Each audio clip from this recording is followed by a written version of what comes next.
Well, firstly I'd like to say thanks very much to 3 Network. You featured 3 times on my channel for stealing from me.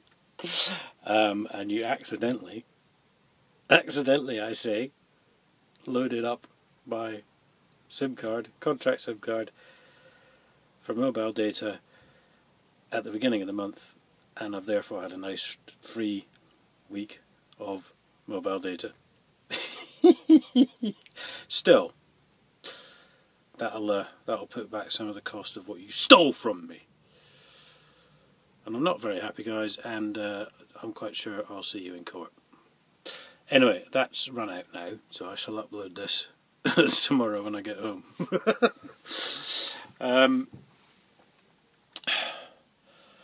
Right, oh God. 6 years has gone by, over 6 years since the start of the council case. And just recently, the revelations have come flooding in, as you'll see from the activity on my channel. Now,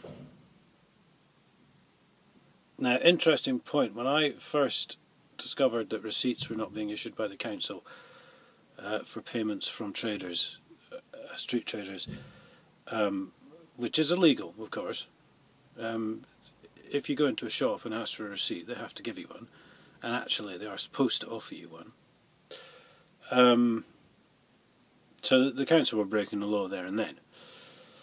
And I pointed this out to who was the chief councillor at the time, Ian Bates, and his reply was, "Don't disturb the status quo."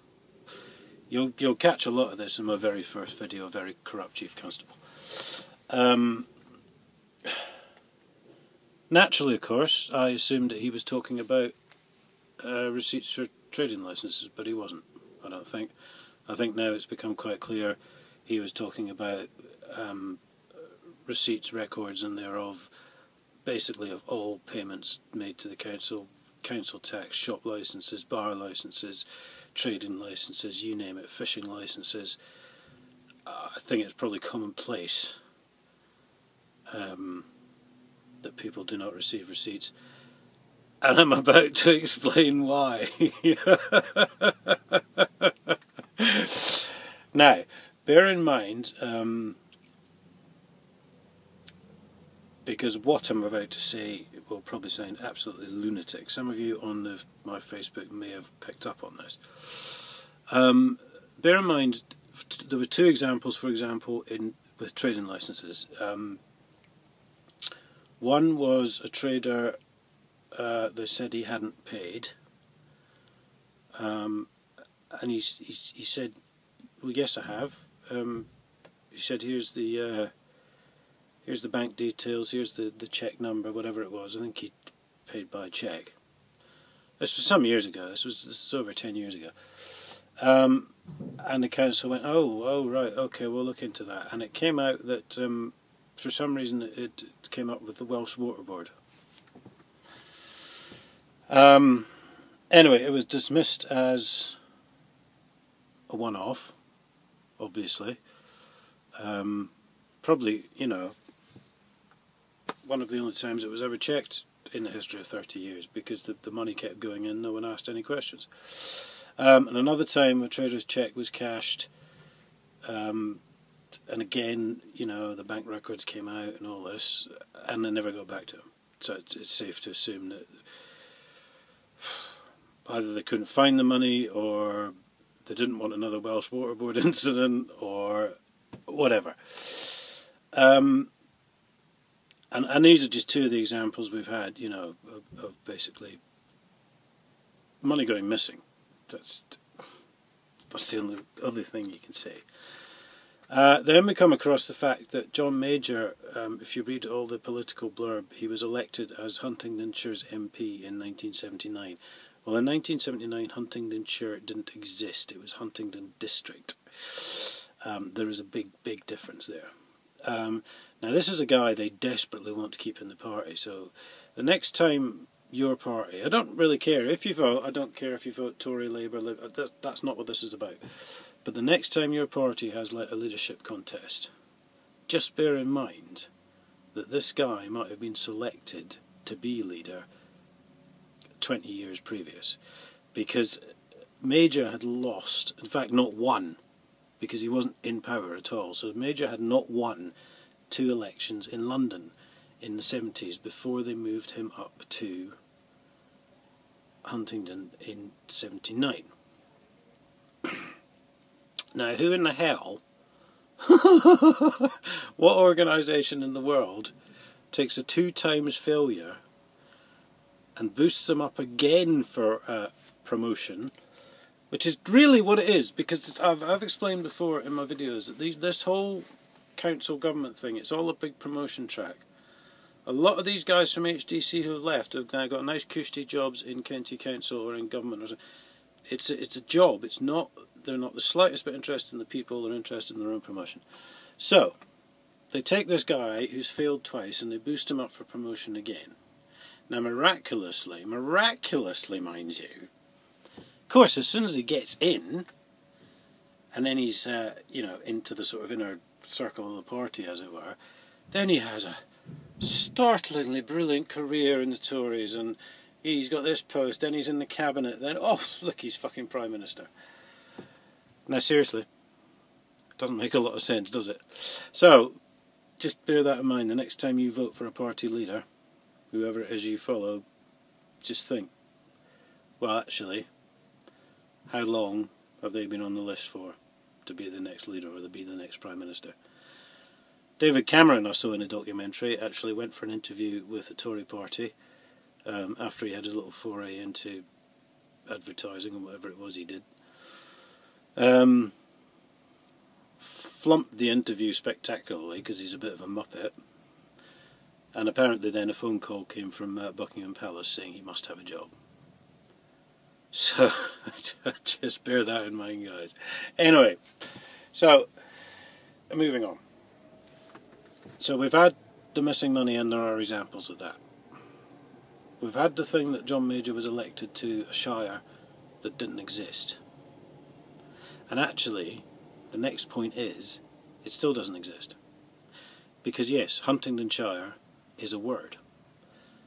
It has no postcode. If you want to write to someone in Huntingdonshire, and I know because this is my postal address, the address is Huntingdon, Cambridgeshire, and it is a PE postcode, that is Peterborough. That is neither Huntingdon nor Cambridge. So Huntingdonshire does not actually exist except in the figment of the imagination of the powers that were. And I was going to do a whole series of videos on this, very short ones. Reasons why HDC, Huntingdonshire District Council, was invented.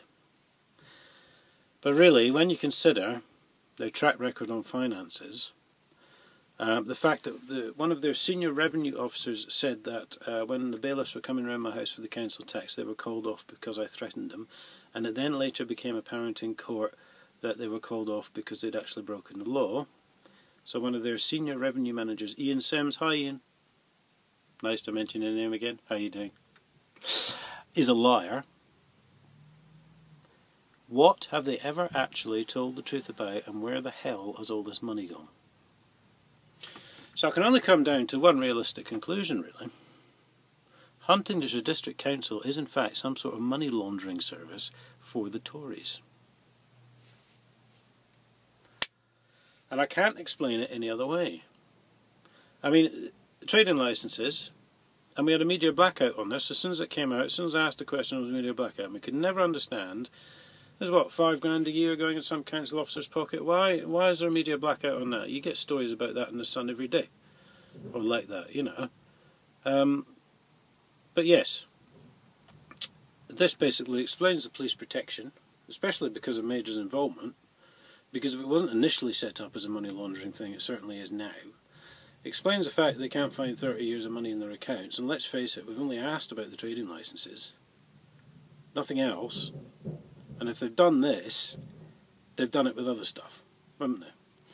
And as the fact their employees are on the whole liars, pretty much everyone I've spoken to, it looks like this licensing officer, Christina Allenson, has resigned about 3 times now, presumably just to shut us up. And if their employees aren't lawyers, they're completely inept. You only have to look at the trainee lawyer, whose name I won't mention now.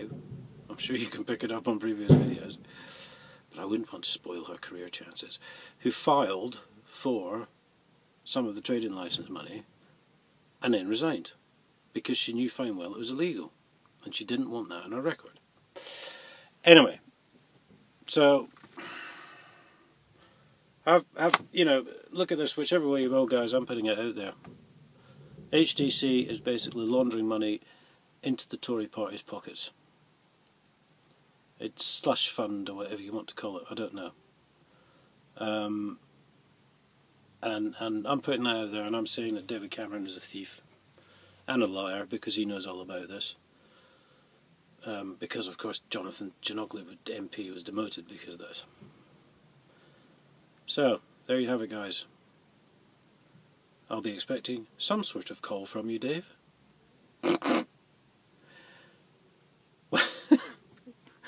Whether you want to shoot me or try and have your bent coppers arrest me. That didn't work out too well last time now, did it? Or whether you'd actually like to talk to me and explain why the entire government setup is a fraud. Because I don't suppose there's too many more examples of places like Huntingdonshire, but you never know. Anyway, God, that feels good. There we go, the Tory party, a bunch of money launderers, and they're in charge of the country. Doesn't that make you feel good?